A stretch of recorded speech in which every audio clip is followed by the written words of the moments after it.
জুলাই হত্যাকাণ্ডের ঘটনায় আন্তর্জাতিক অপরাধ ট্রাইব্যুনালে শেখ হাসিনার বিরুদ্ধে আরও 3টি অভিযোগ দায়ের করা হয়েছে এবং এই সমস্ত অভিযোগ গ্রহণ করে চিফ প্রসিকিউটর তাজুল ইসলাম বলেছেন, রংপুরে আবু সাইদ হত্যা সহ ঢাকায় ঘটা হত্যাকাণ্ডগুলোর অগ্রাধিকার ভিত্তিতে বিচার করা হবে। তিনি বলেন, এমনভাবে বিচার করা হবে যাতে এ নিয়ে দেশে বিদেশে কোনো প্রশ্ন তোলার সুযোগ না থাকে। আরও জানাচ্ছেন মিল্টন আনোয়ার। এই কান্না পুলিশের গুলিতে নিহত কলেজ পড়ুয়া ছেলে সাব্বিরের বাবার। 19 জুলাই রাজধানীর উত্তরার 7 নম্বর সেক্টরে পুলিশের গুলিতে মারা যান একাদশ শ্রেণীর ছাত্র সাব্বির সাকিব। খুলনা থেকে ঢাকায় বেড়াতে এসে মারা যান এই কিশোর। মঙ্গলবার ট্রাইব্যুনালে হাজির হয়ে শেখ হাসিনার বিরুদ্ধে অভিযোগ দায়ের করেন সাব্বিরের বাবা।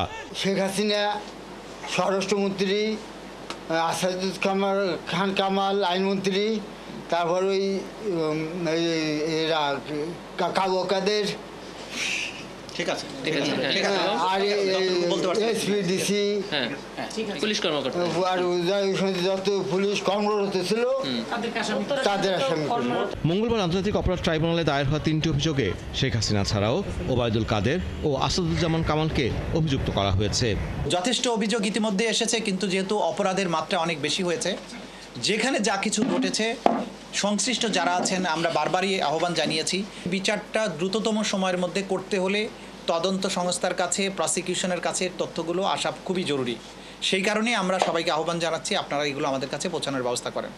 চিফ প্রসিকিউটর আরও জানালেন, ঢাকার চাঞ্চল্যকর ও নির্মম হত্যাকাণ্ডগুলোর বিচার আগে হবে। অগ্রাধিকারে রয়েছে রংপুরের আবু সাইদ হত্যাকাণ্ডের বিচারও।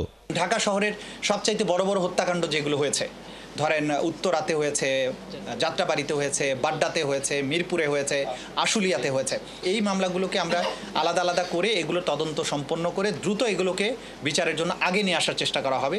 এর বাইরে যেমন আলোচিত হচ্ছে রংপুরের আবু সাইদ, সেটা ঢাকার বাইরে, সেটাও আমরা প্রায়োরিটি বেসিসে চেষ্টা করব। মামলাগুলোর বিচার নিয়ে দেশে বিদেশে যাতে কোনো অভিযোগ না ওঠে, তাই আন্তর্জাতিকভাবে গ্রহণযোগ্য ও স্বচ্ছ বিচার নিশ্চিত করার কথাও জানান চিফ প্রসিকিউটর। আপনারা জানেন যে আইন অনুযায়ী এখানে বিচারক যারা হবেন, মিল্টন আনোয়ার, 71, ঢাকা। বিভাগের বিচারক